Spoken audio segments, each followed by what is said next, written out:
American Go Association. I'm Chris Garlock, managing editor of the AGA e-Journal, and I'm joined once again by Michael Redmond, 9Dan professional. Today, Michael is going to be reviewing another exciting AlphaGo Master self-play game. And as always, before we get started, I want to thank all our AGA members. And if you'd like to support this content as well, please consider joining the American Go Association at usgo.org. So, Michael, another exciting master game here. And you were telling me a little bit before we got started, we're going to have fun with codes. Is that the deal here? Yeah, that's right. Well, this is another of what I've been calling the KJ version, the games that came out in May last year. Right. And it's playing against itself. It's really interesting. There's some new moves and there's a move that I'm going to show you that actually became very popular in professional play, and it was these self-played games that started that, I think. And so there's that, and then towards the end of the game, it gets really, it's a very close game, and AlphaGo finds a very unusual way to finish it off. Nice. And that really bothered me, but it's going to be interesting. So just to get into it. So here we have this opening, which actually, this is the second time we've done this. This was in game 13 of the same series, in which Black played this Shimari corner enclosure in a position where almost always a human player will play A or B. Like, this is a position where in this opening, it's considered that if Black plays a Kakari at A or B, Black's going to have an advantage having the initiative on the left side of the board. So Black's going to have an advantage in the fighting there. And so Black should play aggressively. After all, Black's giving a komi. And in this case, it's a big komi. So, Black is supposed to be playing aggressively. But in this game and in game 13, AlphaGo played this Shimari as Black. So White gets to play a Shimari, and Black gets two Shimari. So like in ancient Japanese Go, or in ancient Go where there was no komi, this would be a valid strategy for Black. But with komi, it's usually considered to be not aggressive enough. And this is exactly the same opening as we had in game 13, only in this game, White's going to play here, and in game 13, White played here. And it's more or less the same thing. Like, it's theoretically, the positioning of that White corner enclosure in the upper left corner could potentially make a difference. But to be honest, I don't see that that makes enough difference to make one or the other of these moves bad. Okay. So either of them, like, just to go through what happened in game 13, this kind of opening happened, and then White did a wide extension, and White was leaving this weak group on the lower side for a long time, and that became an interesting part of the game in that game. So in this case, White plays this way, and so naturally Black plays from the other side. And it's very typical of AlphaGo to be playing all the way approaching the corner, even though White already has a stone there, because it doesn't really seem to like to play in the middle of the sides as much as it likes to play all the way towards the opponent's corner. And White kicks once and pins her. So this is very normal, you might say. Up to this point of the game, AlphaGo is playing moves here on the right side in this first fight that would be the natural moves for a human player to play also. It's looking very human to us. And White plays here. So this is where we get a move that is different. And I really like this move. It's threatening the big Shimari there, but it's also planning to make Sabaki for that marked White stone. So it's going to connect up to that White stone, starting with a forcing move against the upper right corner. So Black answers that, and White plays here. So there's a connection between these two moves. They're a set of moves. And the idea here is that if Black plays a Hane, for instance, White's going to cut. Black probably wants to play from underneath here, and White will just protect the cut here. And so with this sequence starting with Black A and ending with White B, White has made good shape on the outside. And you can see that stone that white started with, this stone here, was working there to make this work, and it's still working to kind of close off the center there.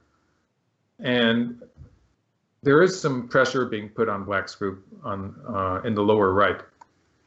And so this is a success for white. This is what white has been aiming at. So instead of playing the Hane, black wedges. This is the stronger move, and it gives black more momentum to be connecting up to the lower right, as we'll see. Black connects, and white has 2 cutting points, so white connects here. And black curls around. So we can see black is making territory on the right side, which is very important in this. It's valuable in this game because that's going to settle the black group in the lower right. Mm-hmm.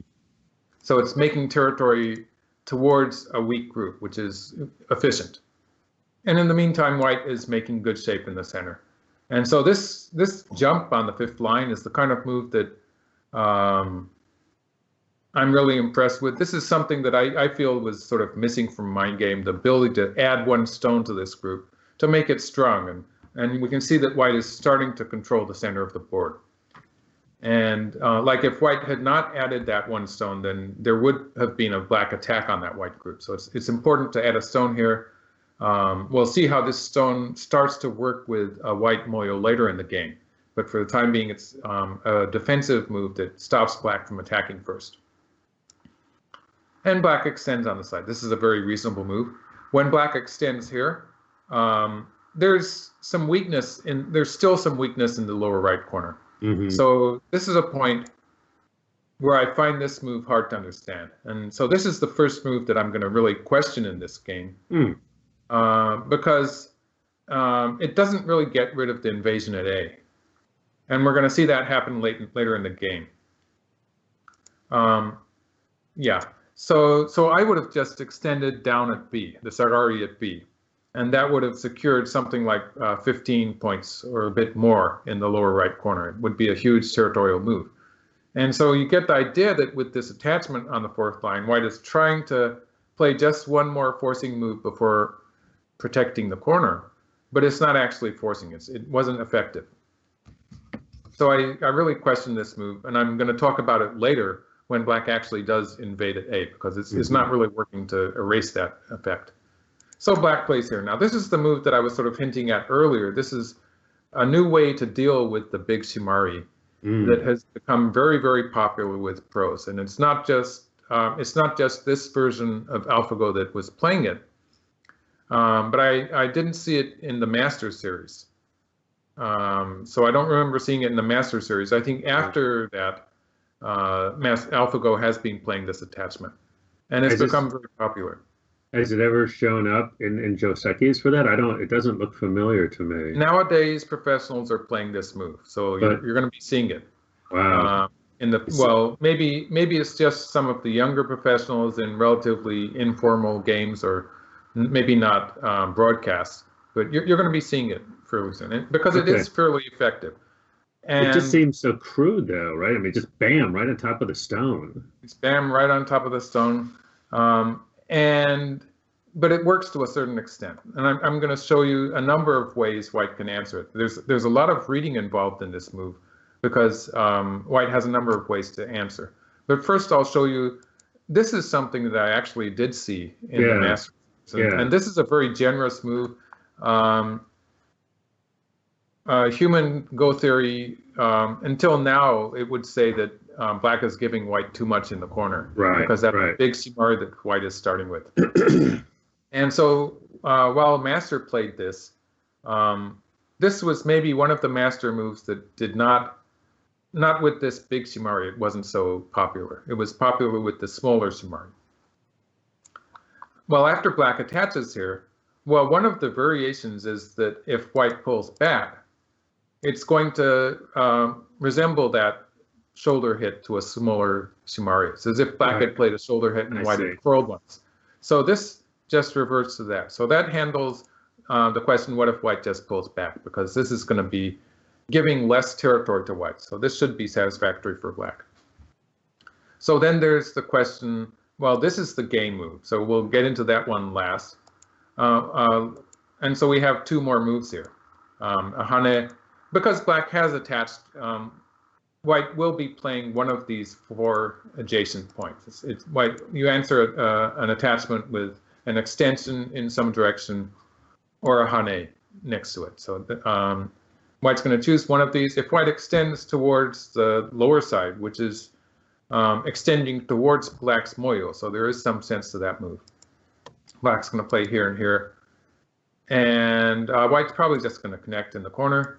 And we have this variation where this exchange, when white extends at A, black has reduced the upper side. Black has reduced white's potential in the upper side. So this is reasonable. It's an even result, I'd say. Wow. And you'll see later on that this upper side is going to turn into a huge white territory. So there is some value in reducing that. So the other variation is what if white hanes here? And this is going to be sort of similar to white haning the other side, only the direction of black's hane here is going to be reverse, of course. So in this case, white's going to capture the stone on the 3rd line, and it depends on this ladder. So this ladder is something that black has to have prepared. Mm-hmm. And of course, also back here, I've marked B is where white connected the ko. If white has an advantage in ko threats, this is also a point where black has to be careful about whether white might play something else than this connection here. So black has to have if white has an advantage in ko threats, if white has some big ko threats, then it's not going to work for black. And if this ladder doesn't work for black, it's going to be bad for black. So that goes back to this attachment here. If the ladder does not favor black, already it's a bad idea for black to be playing it. So to get to the game move, in this case, black will probably play the hane here. And like there's still some other variations, but if we ever get to them, I'll talk about them too. But this is where it is right now. And white cuts and plays an Atari. So at this point, this is a branching point here. And the game, black extended down, which is, it's an Atari. A lot of players would just do that automatically. But I'm sort of inclined to want to play this way. I wondered about that one. And black will play Atari here. White doesn't really have a ko threat for this particular ko, so I'm going to say white connects. And so first of all, I'm going to have white push through here. And this is what happens. This is a big profit for black. It's a big territorial gain in which black gets the whole corner. That's almost 15 points in the corner. Mm-hmm. And those 2 black stones on the outside are pretty dead, but they're not 100% dead. So like black can still make some use of them in some cases. And there's that cut. I might as well mark the cutting point. There's a cutting point here. Right. It looks like the ladder is going to favor black with this stone here. So there's that cut that black can use to reduce the upper side potentially. And so there's some trouble there. I think this is good for black, just because the territory is just it's too big. Unconditional. It's just so big. So going back to the point where black is wedged in here, or the point where black plays this Atari, there's 2 points where white can start a ko. So what might happen, for instance, is this kind of thing. And this ko, if black cuts at A, it's going to be really, really dangerous ko for both sides. Like it would be a disaster for white. But if white takes those 2 stones, let's just do that one. Like if white go back a move and have black play here, if white takes both of these stones, it's going to be like the whole quarter of the board there. The upper left quarter is be a big white moyo. Ouch. And so like black has to get a lot out of this ko threat. Maybe this would not be enough. Yeah. And so that's why I have this variation where in this case, if white plays here, we're going to get to this point and black's probably going to quit the upper left for the time being and try to manufacture some ko threats.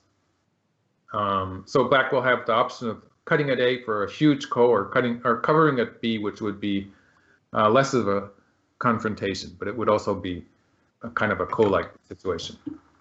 A ko-like situation. Yeah, so it's a position where I don't really know what's going to happen. It's very volatile. So it would be interesting, and I don't really know how it's going to turn out. It's going to be some kind of a trade. So to get back to the game, what white did was play here, but black extended down with this move. Instead of playing this variation that I sort of wanted to do, black extends down. And with this is probably the exception to the rule. Like this is the move, if we find this in human professional games, this is the move I sort of expect to be seeing, the variation here where black breaks into the corner. And this is probably a move that just works in this particular board position, because in this game, we're going to see black trying to build a moyo in the lower left area. And so that's what black is trying to do with this move. And so it makes sense in that context. So white captures the 2 stones, and black is going to play like this, and you can see a big moyo on the upper side. And I would have liked to play a double space jump here. Yeah, in the game, black really played a single space jump. Huh. So, so this is what happened in the game. Actually, this move here, taking the 2 stones, these 2 stones are captured now. White could have also pushed on the top here. So that's another variation that I actually have trouble assessing. It's about even, I think, if white plays this way. Now those 3 black stones inside white's moyo are, I sort of doubt that black will be able to live with them outright, but black will be able to make use of them to reduce the upper side. And so just about, I could say it depends on how black handles this weak group, because black does have a lot of territory on the left side and the right side, upper right or corner. So black does have an advantage in territory, and it's going to depend on what happens in this fight in the center. So it's another way white could have played, and I think it's about even. I would be willing to take either side, but white chose to clasp here and allow black to curl around here. And part of the reason for that is because this is such a big move that white has next. So white was making miai of the center, this move, which has a big effect on the center of the board, and this move, which virtually makes the upper side a big white territory. It's not really a moyo anymore. I would be afraid to jump into that with black. And then black jumped here. Again, I like this shoulder hit, like it's kind of the trademark of AlphaGo, isn't it? But this shoulder hit is so perfect that I would have played the double space jump here, probably leading to a very different game. Like this is the weakness of this move is comes up when white is jumping inside black's moyo with something like this, and then the black connection is less than perfect. So white's not going to jump in here immediately. So white would be maybe starting with some probes towards the lower left corner, and it would be maybe and so you would see white sort of diving in the lower left area, and it would be a completely different game. So again, you could say it's a matter of taste, and so this is the tighter move. It makes it more difficult for white to come deeply in, but it makes it easier for white to reduce from above. Right. And then black plays here. This is a good point. It would be a good point for white too, because you can, if you imagine that being, why don't we do that? Like if black does something like this to surround the lower side, and add white. Let's see, where should we have white play? Let's have white do something like this, and you can see there's an area in the center there that is starting to look like a white moyo. Yeah. So that this move is reducing that and threatening to enter the upper side, and at the same time, black is of course trying to attack white in the center, in the lower part of the center. And so white escapes, and black peeps. And then black is starting to surround the lower left area. This is a very strong way to do that. Black's playing very strongly here, and there is some bad odds associated with that. So that's going to come up later. So white plays the attachment, and now this happens. I was wondering when that was going to come up. Yeah, so this is where I get to talk about this attachment again, because it's not really functioning as an effective move. Like if that move had been here, the corner would have been white's territory. Right. So we're going to see what happens with the white. Black crawls here. Now in the corner itself, black doesn't have enough room. So in the game, white pulls back, and that makes it really easy for black. But what if white bumps against black? So that's the big question. What's wrong with that? Okay, I think black's going to try to live in the corner. So black plays here. Like this would be easy, right? It looks like it's dead. But actually black can play here, and black is threatening a ko-like position on the side. White can take black's eyes away.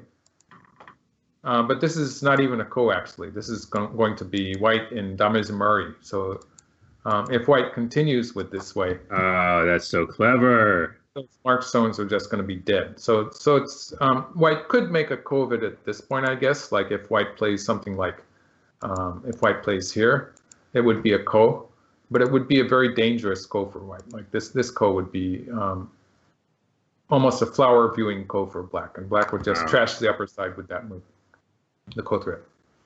So this is this indicates that if white tries to kill black with this move and continues to try to kill black, then it's going to end in a disaster.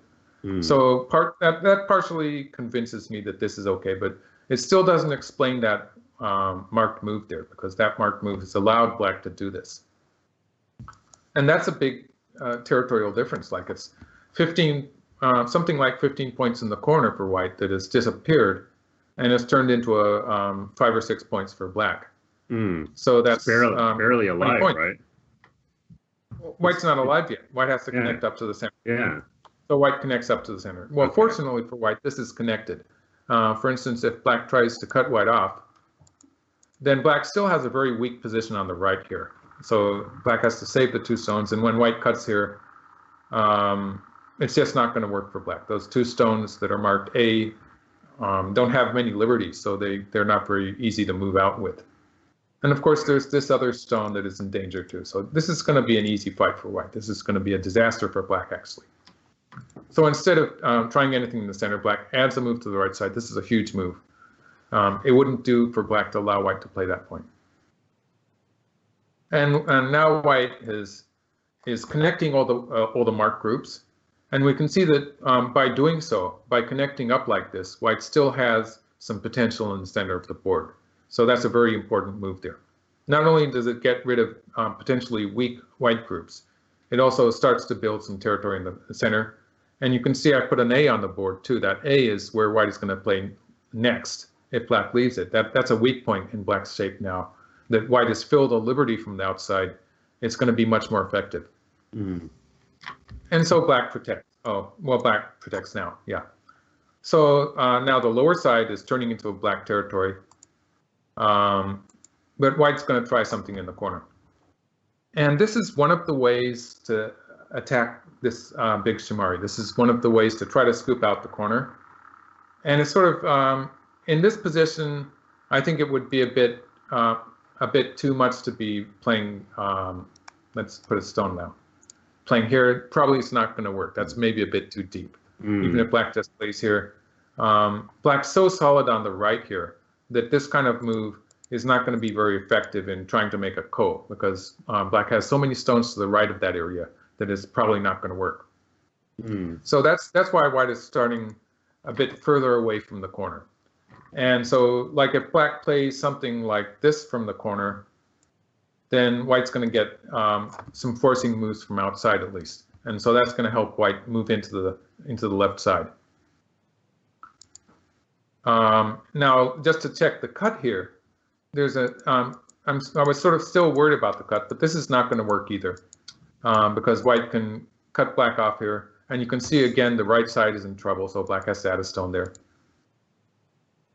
And then white can, this Tetsuji will just finish off the stones at A. So this is another example of how black cannot accomplish anything in the center area there. So black answers, black plays from this side once actually, yeah. So this is just AlphaGo-like order of moves here where it's going back and forth a little bit, but that was a valid forcing move. So then black returns to the corner, and white has some aji here, but white doesn't immediately make use of it. So this is really, this looks again like it's just another confusing move where AlphaGo plays away, but actually there's some deep meaning to this move because there's a potential ko coming up in the lower left corner. And when white connects here, normally black would want to bump against at A. But that would leave white some co-threats at B. So like black is, at this point, it has to choose. If black plays here, that's going to lose a point. So if black plays here, oh, sorry, black's not going to play there. If black plays here, white's going to have some co-threats with the cut here. So right. without making any losing any points, white is trying to figure out whether white has enough co-threats to win a ko in the lower left corner. So like if black bumps against, white's going to have a cut there and 2 or 3 co-threats after that. If black pulls back, white's gained a point. And this is a very close game already. It's starting to look like it's going to be a very close game already. And so in this case, white would be happy with that 1 point. And like playing the co-threat as a move like this would just lose a bunch of points. So that's why white's not trying to do it that way. That's why white is starting with the connection. And before white starts a big ko, white's asking black, are you going to pull back and lose a point, or are you going to bump against white? So it's actually a very well-timed kind of a probe-like move. Especially when it's this close. Yeah, so obviously AlphaGo is going to do the unexpected and play here. And this is a huge move also. So just to show you what was aspiring in the lower left, going back to this point where white just played here, I did put in a variation to show what kind of ko might be happening in the corner. Right. White can play here, and after this, like the ko I'm talking about is at any point if black plays an Atari at A, white's going to play a ko at B. But white does need some co-threats for that ko, because that will just solidify the whole lower left corner. And even in the game, white's going to make a lot of use out of the aji that white has there. So white doesn't really want to quickly settle this issue. White wants to have the aji sort of hanging there, the potential. So the question is, what happens if black tries to kill without a ko? And this is going to be forcing against the lower side. And then when white plays here, there's this cut at C. And of course, there's potential for white to connect up to the center. And white has all of these moves that have to do with the I space. Like this would be a kind of a forcing move, because if white gets both of these smart points, it's going to be a ko again on the side. So there's all this stuff. It looks very, very dangerous for black, and pretty easy actually for white. So it's not. It all depends at this point. When white does this, there's this ko that's going to happen maybe if black plays an Atari at A. Because none of this is going to work if white doesn't start the ko. So white has to depend on that ko at B. So white starts with this move, trying to create some ko threats, and black plays away, making the whole black territory. And white gets to cut black off here. This is a big move also. Yeah. And white crawls once. Now white's threatening to live in the corner. Like if black plays, let's just do that one. If black plays here, this is going to live in the corner. And you can see black's corner group now is in trouble. It only seems fair, right? I mean, he did it on the other side, so. Oh yeah. So okay, in the game, now what is this move? This is really weird. And I think I'm going to call it professionals. That's what you professionals call that? Really weird? Yeah, really weird. Yeah. So I think really black should have played here. Yeah, why not? Yeah. And something like this might happen. And black will continue by living with this move. So I really like this variation a lot more, because playing this Kosumi at A is a big move. It's a big endgame move. And that upper side is probably going to be white's territory. But I will give a possible explanation for AlphaGo not wanting to play this move, because I think AlphaGo has designs on the upper left corner. And we're going to see that happen.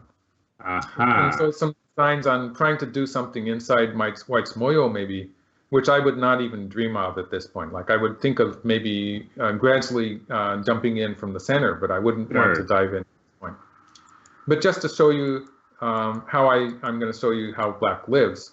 Like this looks like a vital point here, but actually black's gained a lot by that crawling move at B, because there's a clamp at C next, and black can easily live. This is a living shape. It looks like it could be a seki, but it's not even going to be a seki. It's going to be black territory. So this was easy. Yeah, of course. And so there's Obvious. so I can see no reason for black not to play here, and ending up playing this Kosumi is it's a big bonus. And if white covers at C, black can just play at B, and that's a bigger territory than black had in the game anyway. So that's how I think black should play. Black jumped here. I just don't understand that move. And so black has to play black here. And now white hunted. So in this case, white is trying to reduce the left side, obviously, but this also is going to sort of link up to the corner. So white plays here. And nothing's really going to happen immediately from this. But white does have a hanging connection there on the left, this move, which is going to be forcing. And by cutting off those black stones on the left side, I'll mark them again. These black stones, this black group is getting cut off now. By doing so, white is creating some forcing moves from the center. So white can't get rid of the left side territory, but white will be able to force a little bit from the center. Okay. And that will reinforce white's center group. So it's worthwhile for white to be doing this. Okay, so white has the forcing move at A, which black will answer with B, and C and D are the points that white's going to be able to play as forcing moves. So white plays away once. This is a big move. White's finishing off the upper side. Yeah. And black connects here. That's another big move that sort of gets rid of the potential for white in that general area of the center. And so now white connects. So this is actually a direct threat to black on the lower side. So to show you that, in the game, black answers it here. But if black plays away, white can play an Atari here. These two moves here were to extend white's liberties. White's getting a bamboo joint shape and getting more liberties for the semi that's coming up, because white can play here. And then when white plays at B, it turns out black's actually cut off. So if black tries to connect underneath, this is just going to be a disaster. Whoa. So black has only 4 liberties here. And obviously has about 5. So it's going to be a win for white. So that's no good for black. And so black answered that. So black had to answer that, this connection here. So that's the first forcing move white has. And also this is going to be a forcing move. So I would have done the same thing and show you a variation of black playing away, right? Instead of protecting the left side and showing you why black has to protect the left side. But AlphaGo makes it a bit confusing because although black has to protect the left side, when black does this, the upper left corner is more important. Right, more urgent. And so again, you might, like my first impression at this point is AlphaGo just playing another co-threat-like move? And is it just a meaningless forcing move that it played? But actually this move is going to have, it's going to set the pace of the game for the rest of the game. Like what move is this? It's move 105. There's going to be 150 moves or so left in the game. Like just about everything is going to be focused on what happens in this upper left corner. It's going to be amazing. So white plays once here, and like the upper left corner and the lower left corner are almost the same size. Black actually answers once in the lower left corner. So the question is, what if black plays in the upper left corner? Again, now you have to choose between playing towards the side and playing towards the corner. I'm not really confident in playing towards the side in this position. So I'm going to have black play towards the corner, which is the easy way to make a life. And something like this would happen, and black can live in the corner. When white plays this cut, white is succeeded in getting rid of the clamp at B. So white needed that cut there, and then white can just live in the corner. And in this case, in this particular trade, the lower left corner is bigger, and this is good for white. But you know, there's a lot of trades that I'm not so sure about. But in this is the one that in which the sequence is easy enough for me to understand. Pretty driven. And so so black answers. So it makes sense. So like if now white plays something like this, which would be a much smaller way of living in the corner if white plays 2 moves in a row. then that might change the size of the lower left. That would make the lower left corner smaller when white plays a number of moves and lives there, because the comparison with white finally getting this point at A is big. There's a big difference there. Yep. So so playing once here sort of makes sense. And then white plays, and white is answered in the upper left corner. And so now black answers on the left side. So now I get to show you what happens if black doesn't answer on the left side. All right. Because if black plays something in the center, white's going to play this exchange. And again, if white gets to play on the second line here, that's going to be a ko at least. So white's threatening to make a ko inside black's territory. And if black kills it, white's going to peep here. And white has a forcing move here against black's stones in the center. And this semi, it's already going to be bad for black. This is those marked black stones. Maybe black can get a ko, but the best for black is going to be a ko. So this is actually already a disaster for black. Yeah, it's terrible. So black answers. That makes sense. And white plays here. So white got this. It's a sente yose for black. It's a huge move, and it really reduces the upper right corner black territory too. So it's a huge move, and that's why I was showing you variations back at the point of these two moves where I wanted black to play that kosumi. Mm-hmm. Would have saved a lot of trouble, right? It would have saved a lot of trouble. It looks dangerous, but it's okay. Black has some friendly stones in the lower right area too, so I guess this two-space jump is connected. And it's really efficient later in the game when white jumps here and black gets to peep. And now it's obviously a good connection there. Mm-hmm. And also at this point in the game, you can start to see that black is sort of hoping to form an attack against white on the lower half of the board. There's that big white group, which is, it doesn't really have eyes yet. It's not going to die. Like half an eye, right? It has a lot of potential eyes. Like, well, this area here it looks like it's pretty sure to be a white eye, but that's the eye that disappears, of course. But for the time being, it looks like a white eye. And then there's this area. In this area, there's some more space for white to make eyes. So it's not as if this group is going to die, but black is gradually setting up an attack against it. Right. It's going to be painful. So you think the AlphaGo dropped a stone, maybe, but this is where black plays. Excuse me? This is really strange, isn't it? It is really strange. Wow. And wow. It turns out there is some meaning to this move. So I'm going to start by showing you what I think of as there's this position. Well, we're going to go into the endgame sequence here on the upper left corner, assuming black does not play this move. And so in that case, this is the best move locally.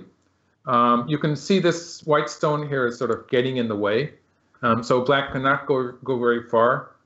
Actually, curling around here might seem to be normal, but it's not the best endgame move because that just is where black stops. Right. So it's a bit better to slide here. And that's avoiding the damezumari caused by that marked white stone at the same time as getting a bit further into white's territory. Mm-hmm. So white will play here, black will pull back, and white will pull back. And then the game will continue with black playing maybe something like this, and white playing like this. And in the upper left corner, white's going to have a forcing move at B later, and black's going to capture the marked white stone. And that's what I would call the normal endgame. That's the normal endgame sequence there. Mm-hmm, so I'm going to compare what AlphaGo is doing in the actual game to this sequence. But there is, in this move where black pulled back here, there's another variation that we have to look at. And that's what happens if black plays down. Yeah, I've been just trying to figure that out. And well, because of that other stone there, it gets interesting, right? It gets interesting. So white plays here, black takes. I mean, if black takes the one stone, this is going to be a dead shape when this happens. And again, black can't push in here because of this. So oh, sweet. Back next here, Now it looks like black should be able to live, right? But again, if black plays here, this is a key point, and black's in damage America. So this is just not working. Oh, nice. It's a bit better for black to play here. So there's a real question here, what happens? Because it's going to be a ko. Oh, how cute. But actually, white has all these ko threats at C. There's a number of ko threats white has here that are bigger than the ko in the upper left corner.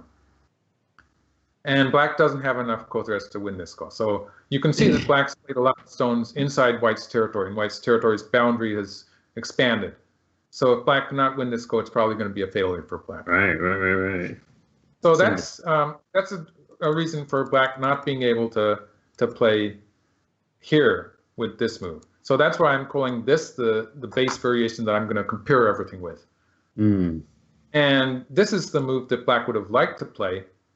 And we're going to see how this move is going to change that.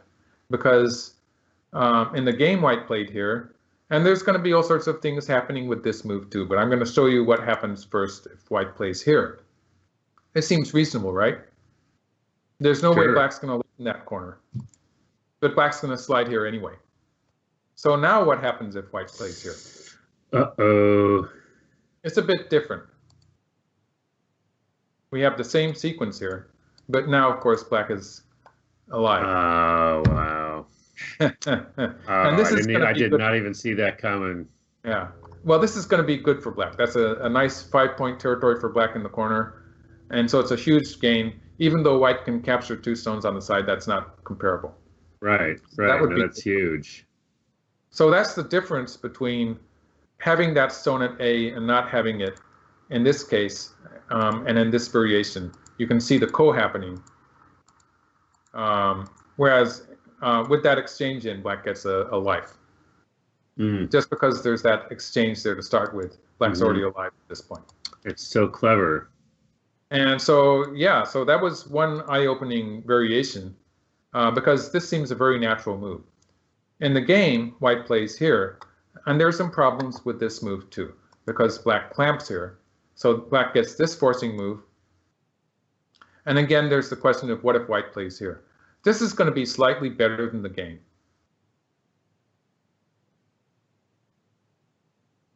Because white's being forced to throw in a stone at B. That means later in the game, I've marked it up a bit.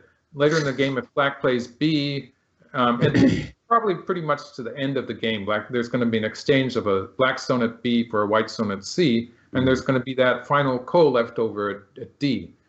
And so in the end, if black wins the ko and connects at D, black's going to have gained 1 point. Of course. And it's going to be the same as the game if black, the same as my base variation, what I called normal. Mm. It's going to be the same if white wins the ko at D, but white has to win the ko and then connect. So it's closer to a win for black, actually. Okay. So that's where black was trying. It's actually not a 1 point difference because black does have to fill that ko, but it's a fraction of a point, what we call a fraction of a point. Wow. And that sort of indicates that at this point, AlphaGo is aware of the fact that it's going to be a half-point difference, because I think it will be a half-point difference. So that's what's happening here. So so white plays here, and this is refusing to allow black to gain that 1 point, that fraction of a point that I was talking about. But it's going to make a big ko here. And so this ko is going to connect all black stones all the way up to A. It's going to be big. But of course, as I was saying before, white has a number of ko threats. So it didn't really work so well. It didn't really work for black, but this is really, as a sequence in this corner, it was very unexpected for me. And it was pretty well calculated, because it actually works. Like it's a number of unlikely looking moves that actually work for black. You pros love that, don't you? These unlikely moves that that work. Does that. especially in the later versions where the computing power is really getting so strong. It's capable of computing these unusual variations, which, like if it was just like they were saying originally, how it had this value network that was judging by good shapes and stuff. Right. That's not how you get to sequences like this. They're not really high percentage moves. They're moves that have been well calculated. And so it's a demonstration of AlphaGo's superior calculating abilities.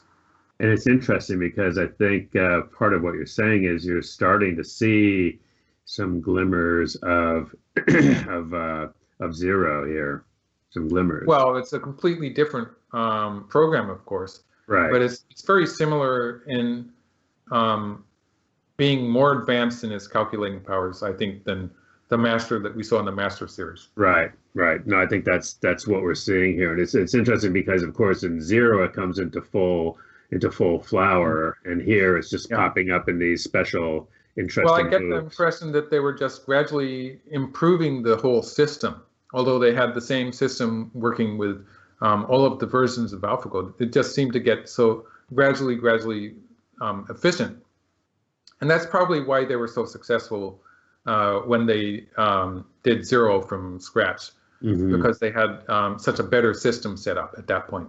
Right. And so the code starts. And, well, just looking at White's territory on the upper side, it's a lot of straight walls, right? So there's very few black co-threats towards White's center territory. So Black's co-threats sort of have to be in the general area of the lower side. The relatively weak White group there is where Black is going to be playing his co-threats. So Black is threatening to cut at B now. And so that White would then have two weak groups. So White answers here. And White starts with the co-threat in the upper right corner. Black's alive. And Black pushes here. So at this point, Black is threatening White. And also you can see from this move that White has to worry a little bit about that group on the right, too. Just so looking at that connection, yeah. And White pushes through here. And now Black is still looking at that cut, the cut at A. And if Black can cut at A, then the marked White group is going to be in trouble. Well, it's not as if it's going to die, though, because I put a C on the board, too. That C is where White can play. If White plays there, White's going to be able to make a life for that marked group. But what White is doing with B right now, the problem is that if Black gets to cut here, why don't we mark the cut again? If Black gets to cut here, White will be able to live in the center, but White also has to worry about that group in the lower right, the corner group, which doesn't really have eyes yet.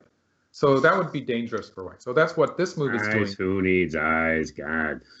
For the time being, there's no cut a day. Like if Black cuts a day, it's going to be a net, a geta. Right. So that's not going to work. And also, White is putting some pressure on Black in the center, because if White can cut Black off here on the right, then moves like C will actually put the whole center Black group in danger. Yeah. And so that's what White is aiming. And the code continues for a little bit, but it's gradually getting dangerous for Black, because now again, like if Black plays the cut here, when White takes the ko, White's going to counterattack. White's going to play this forcing exchange and just push through here.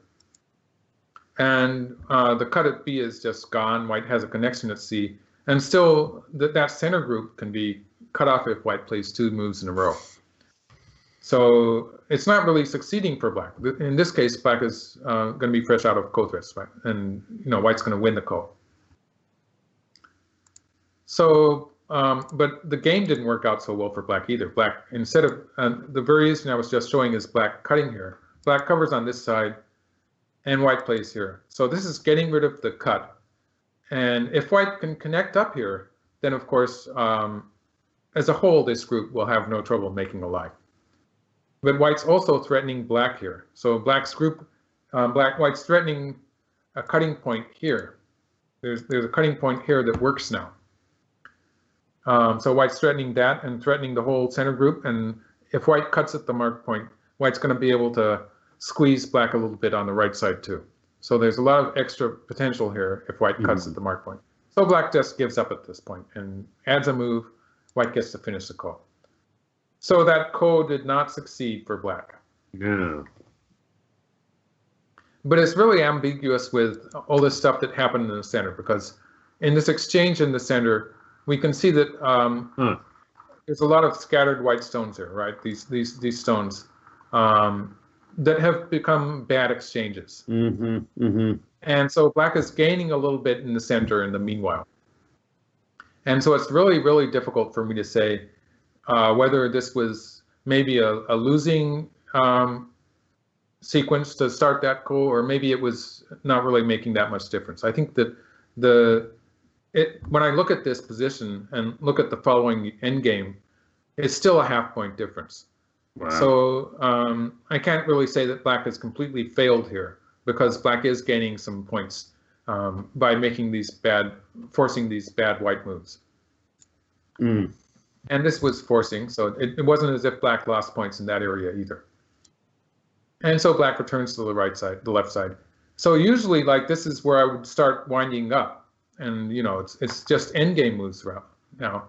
But the endgame in this game is really exciting, partly because it's still going to involve the eyes of this white group. So there's going to be a period where you're sort of sitting on the edge of your seat, wondering where white's going to make eyes.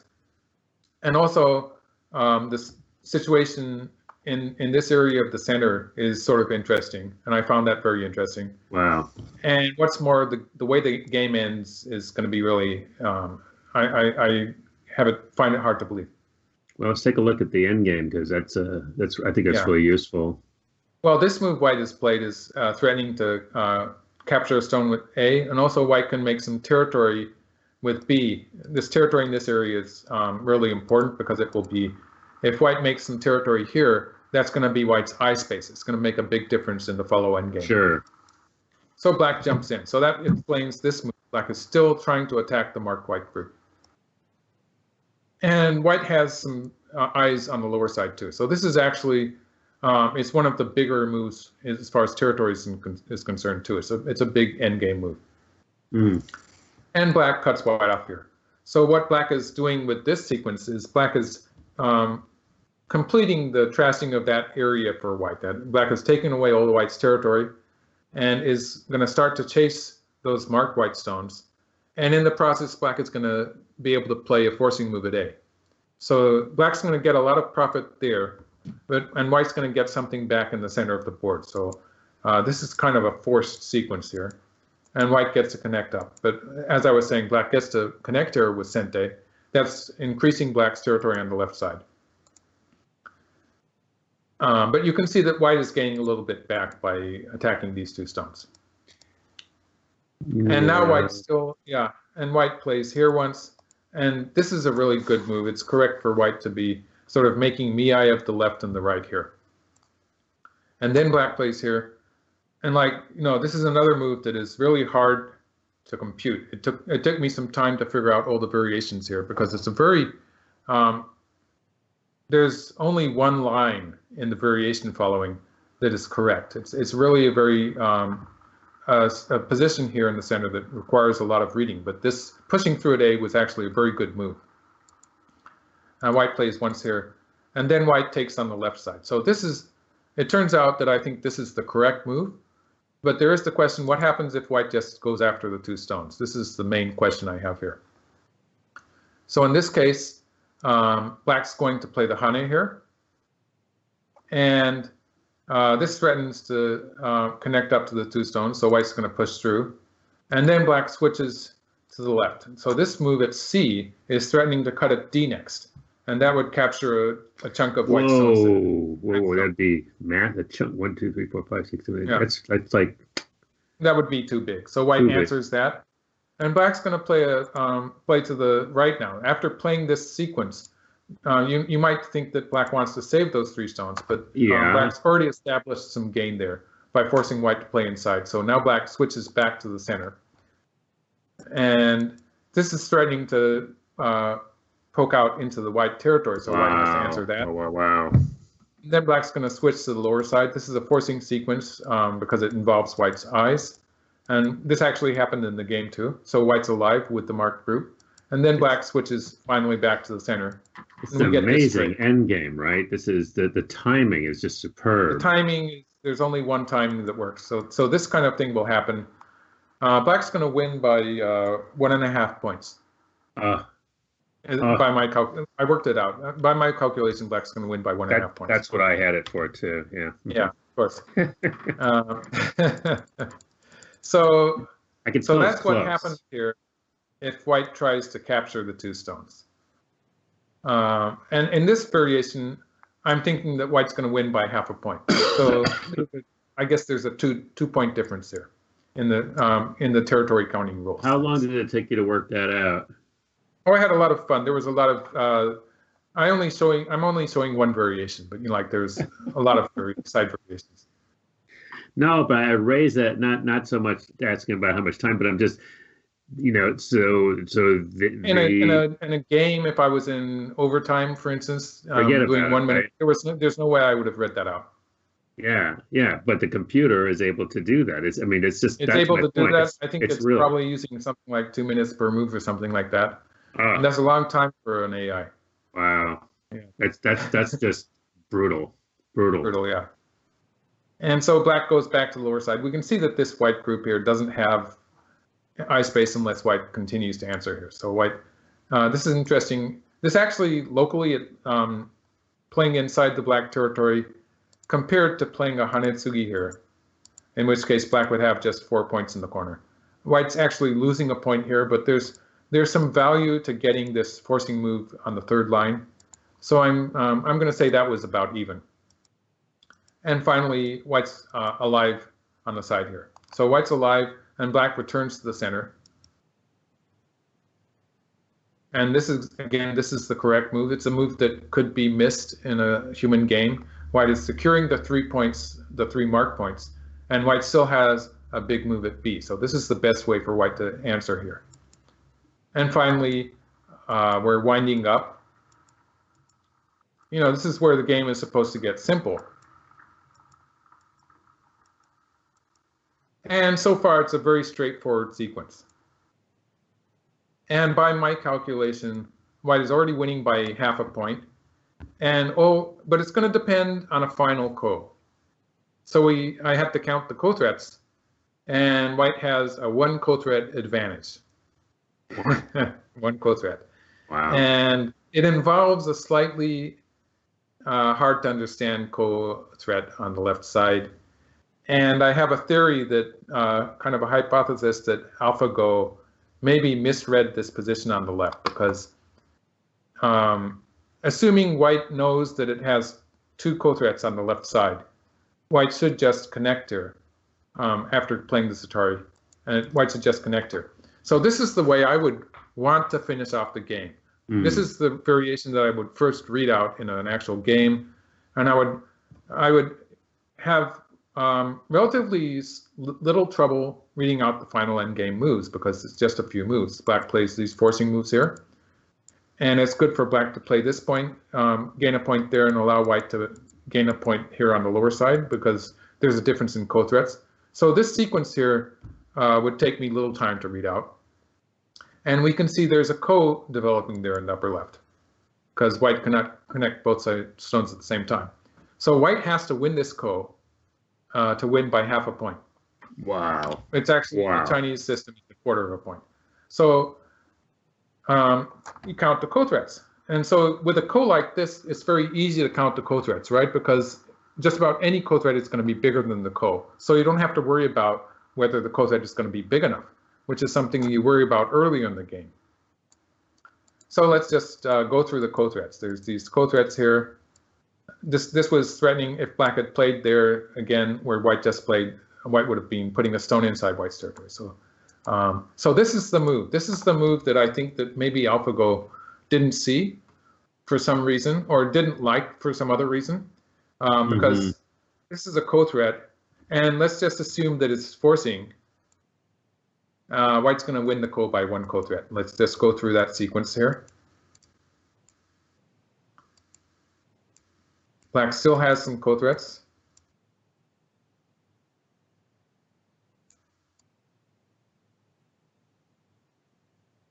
And that's the final ko threat. And now black doesn't have any ko threats. There's only one. There's just a dame here for black to play, and that's the end of the game. So white wins by half a point. Or if you're counting in the Chinese system, it's a quarter of a stone. So the question is, does black have to answer here? Yeah, I just was trying to work that out. It looks scary, I'll say.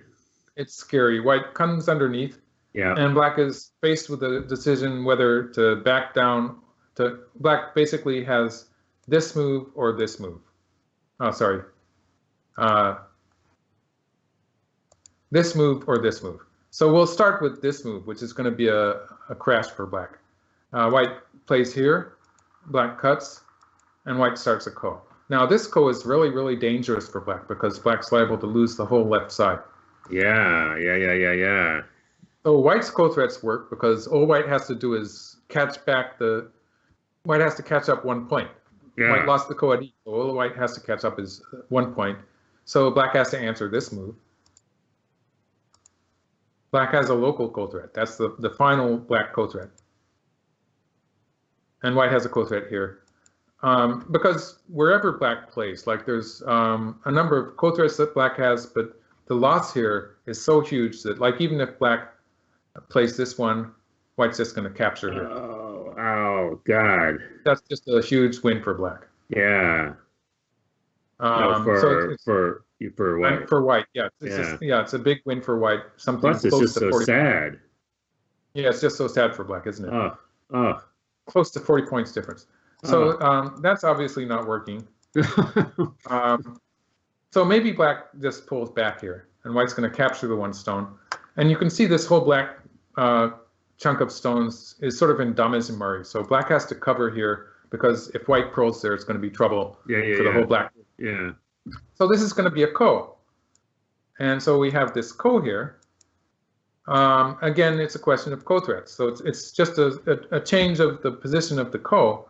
But again, this is a ko that is so damaging for black that black doesn't have any. Black has only the local ko threats. And so at this point, this is the biggest ko threat on the board. And, black captures that whole white group, but it's not going to be good enough. Oh, man. So this is the variation where white wins by 2.5 points. Oh, wow. So it's just 2.5 points. Well, that was a big chunk of stones that black took, too. But the left side was bigger. Wow. So, yeah. So that means that this ko threat. It's real. This ko threat works. So white has two ko threats there. Because after black answers it, then white can continue with this, with that ko threat underneath, this one. Sure. So white has 2 ko threats and can win the half ko. Now, personally, if I have to stake the game on a ko, I sort of prefer a half-point ko, a final ko in which I only lose 1 point, when I compare to a ko where I'm going to lose something like 30 points. Do you agree with me?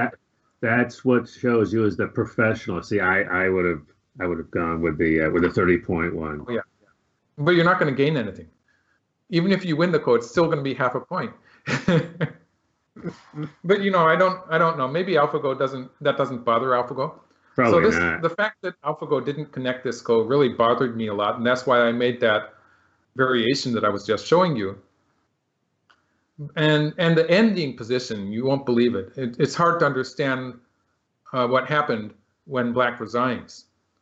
Okay. It's still super complicated. So it's really difficult for me to understand. It was difficult for me to understand the situation there. And so it's a variation that I would definitely hesitate to choose. We've come this far, so it's So white plays an endgame move instead of connecting the ko. It looks like white's afraid of Like if white did not know about that co-threat at the mark point, I'll mark a point. If white did not know about the co-threat, Right. maybe white thinks that it's going to lose the final call and lose by half a point. Okay. Yeah. So in that case, that would explain this move. So I'm sort of how would it not? Well, okay, whatever. Yeah. well, I have this theory that it didn't agree with me about that co-threat that I find actually works for white, but for some reason AlphaGo didn't see it or didn't think it would work. Maybe because it was another ko. It wasn't sure about it for some reason. Huh. So black takes the ko. Now if black answers here, that will simplify things for white because white's played a 1-point move there. And this is really fun too because in this case, it's easier for white because black ends up playing this 1 point at A. It's the same territory, but black is playing the final endgame move at A instead of taking the point at B. And the difference here is that white has a co-threat at C. Wow. So in this case, by my calculation, white's going to win by 2 co-threats. But even if you, let's just go through that one quickly. Even if you say that AlphaGo doesn't know about that co-threat on the left, I can show you the co-threat it actually used in the game sequence, which is this one. This is the co-threat AlphaGo actually used in the game sequence. It only gives white 1 co-threat here. How odd. But in this case, when black is answered like that, in this case, it's going to be good enough. Oh, there's a follow-up. Yeah, okay. Yeah. Now white just wins the ko. So that's the explanation of why black did not answer that move when white played here. If black answers it, then white has virtually forced black to play the final endgame here, the final move, and that gives white an extra co-threat at C. So that makes it easier for white to win the final call. So that, again, it sort of reinforces my belief that maybe AlphaGo was thinking it only had 1 co-threat on the left side. And black takes the ko. But this is going to be a win for white too, so I'm not 100% sure. Maybe AlphaGo just liked this way of winning instead of the way it played the game. So white crawls. Even if black takes the ko at A, white's going to have a co-threat at B, and it's going to be gaining a lot of territory on the right side, and it's going to win the ko anyway. So that's not working for black. Black has to answer this. White takes the ko. And this is, again, when black connects here, it's sort of strange that white plays another forcing move here. And again, this sort of indicates to me that AlphaGo is afraid that maybe black is going to play the reverse Yosei here. And again, this is again a sequence in which the number of co-threats for the final ko is going to be relevant, and white's going to win the final ko. Man, and you were not kidding about fun with ko's. And again, this is going to depend on that marked co-threat that I've marked on the left side of the board. So again, I'm still hypothesizing that AlphaGo didn't see this co-threat for some reason. Maybe just a blind spot. Well, you know, it leads to another ko. So maybe AlphaGo didn't see that as a kind of a safe winning variation. Yeah. And so we continue with the ko on the left side. And whoa. White cuts here. Yeah, you can see I've really marked up the board. So when white cuts here, this is a point where black just cannot afford to connect at A. Because if black connects at A, white has co-threats at B. Let's see, where's C? C is in the lower right corner, and then D and E on the left side. So white has enough co-threats to win the ko. And black only has 3 co-threats, F, G, and H. So that's F on the upper side, G and H on the lower. Black has 3 co-threats. If black connects at A, white's going to take the ko. So white only really needs 3 co-threats to win this ko. And white has 4 by my count. But so like even if AlphaGo chooses to play the co-threat at D instead of the co-threat at E, white will still have enough co-threats to win this ko. And like I was saying before, if white wins the ko, that means that black is going to end up playing this final endgame move, which will give white a co-threat here, which will enable white to win the final ko also. And so, so black cannot afford to connect at A. So AlphaGo takes the other ko. and white. But this is going to be big if white can capture at B. Even if we say so. I did this one. What is happening here? I did this one with letters. I'm saying if black connects at A, then white just takes at B. And even if we say black C for white D, that's going to be, the right side is going to be big enough. This is going to be a win for white. And so black answers that. So we have another ko. So this is it's starting to look pretty bad for black because black has two kos going on at the same time. So it's really busy. And so white is actually, and so white uses this ko threat. This is the ko threat white. And again, this only gives white one ko threat here. I mean, the other one gives it two ko threats. Why would it just not play? The other one, yeah. Well, the only possible explanation I see is that the other one leads to another ko on the left side. Okay. And AlphaGo, yeah. But in this case, actually, to be honest, it involves the upper left corner where black is starting to get an extra I. Yeah. So that would change something on the left side. So maybe in this particular order of moves, it's okay for white just to take the one ko threat. Okay. All right. So yeah. So there's all these. Okay, so we're getting into the final stages of the game. White takes the ko, and black really needs to sort of win both of these kos. So black's getting a bit desperate here. Black heads into the white territory, and white makes it interesting by connecting here and taking the profit. Yeah. And again, if black just connects at A, white can just cover at B, and that's going to be good enough for white. That's a huge profit white's gotten on the right side. So black jumps in. Of course. Okay, so black puts This is starting to look like one of my games, Michael. Really exciting, right?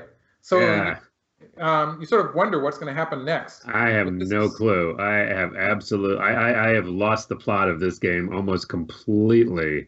That black white's right side group has gone bye-bye, and I don't see where these are eyeless black stones running around in the middle of white sea.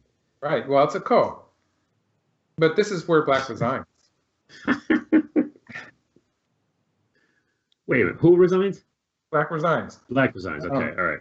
Okay. Yeah. All right. And black's going to lose by something like 2.5 or 3.5 points, but it just resigned.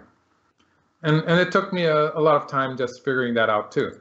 So, well, first of all, what happens if black connects? That looks like something. So this is two moves. Black push through in the game and then resign, right? So first of all, let's calculate this one. White covers, and now it's a really big move for black to play at B because that makes everything eyes there. That's a 7-point difference in black's territory, and white covers. So that pretty much finishes the game. Black's gonna be playing some final moves here, and that's it. Like this is the end of the game. Okay. Just to put in some, So that finishes it. White's winning by, I think it's 2.5 points. 2.5 points. Wow. Or 1.25 stones in the Chinese system. So, well, okay. So that's why black didn't do that. So in the game, what happens when black plays here? White takes the ko. What's going to happen now? Now, I sort of hesitated to add to this position because that would extend the game sequence. So I went back a couple of moves, and I added a meaningless exchange here. So this is what I think would have happened after the game. So this is equivalent to the ending position of the game. Only the A and B, we can sort of ignore that. It doesn't really make any difference, that exchange. All right. So what's going to happen is black needs some ko threats, but white also has a number of valid ko threats. So black needs to figure out how to make some ko threats in the upper side without losing any territory. So black's going to start with curling around here. White has some local ko threats. And black has to play this attachment to get enough ko threats. Black needs 2 ko threats on the upper side. And that's the maximum number of ko threats that black can get. Just to clarify, at this point, if black does stuff like this, then maybe black's going to win the ko, but black's going to lose too much territory by doing that. So that would be a win for white. Mm. So black's playing this way, and white has some local ko threats, and black is getting an extra ko threat by attaching here. And at this point, black has one big ko threat a day, which is actually, it's not going to be big enough. I worked out that sequence too, where black answers this ko threat in the lower right and uses the ko threat a day. That's going to be a half-point win for white. Wow. But it's better for white to answer the ko threat a day and use a ko threat at B, which would be even better for white. Then white would just win the ko. Oh, right. So at this point, black has to finish the ko. So black finishes the ko, white captures here. And so there's a lot of endgame moves now because the whole center area, the upper side area, has disappeared. And at this point, black still wants to make an eye there because all of those points, I'll mark them. All of these points here will be false eyes that black has to. Yeah. So black makes an eye. So that's a huge move. And then this is the final big endgame point. And so we can finish the game again. And in the Chinese rules, it's the same as before. It's 1¼ points, 1¼ stones. So, but in the Japanese rules, it would be an extra point for white, and it would be 3½ points. Oh my God. So in black's, I would assume that AlphaGo read this whole sequence. It's something like 50 moves, in which it wins the ko, but it's going to lose the game anyway. 45 moves. And it's going to lose by 1¼ stone. So that's a pretty close. It's only 1 stone more than the closest difference. But it just resigned. It just resigned at this point. So it gave me a lot of work. It's a whole board Tsumego problem. Yeah, it really, it's just, I mean, so I guess before we wrap up, I mean, my question is, having, done this extensive work here, what does that make you think of just as a professional for that level of play? I mean, that's some pretty complicated stuff. Well, it's really complicated. And in an actual game, it would just take too much time for me to work out that whole variation. I would play it out with the cooperation of my opponent, maybe, but we wouldn't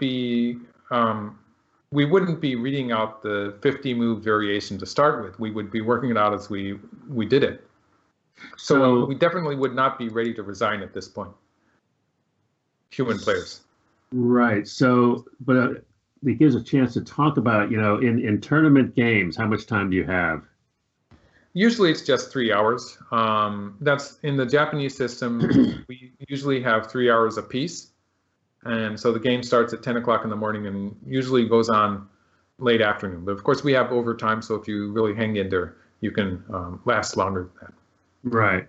But working, I mean, I'm sure you weren't keeping track of the time, but it had to take you, quite a bit of time. I'm thinking some hours to go through all those variations, right? So, yeah. I mean, it's probably longer than even a whole game. And this was, that's just for one small part of the game. So yeah, well, like in my study of this game, I was trying to get exact scores to be able to tell you.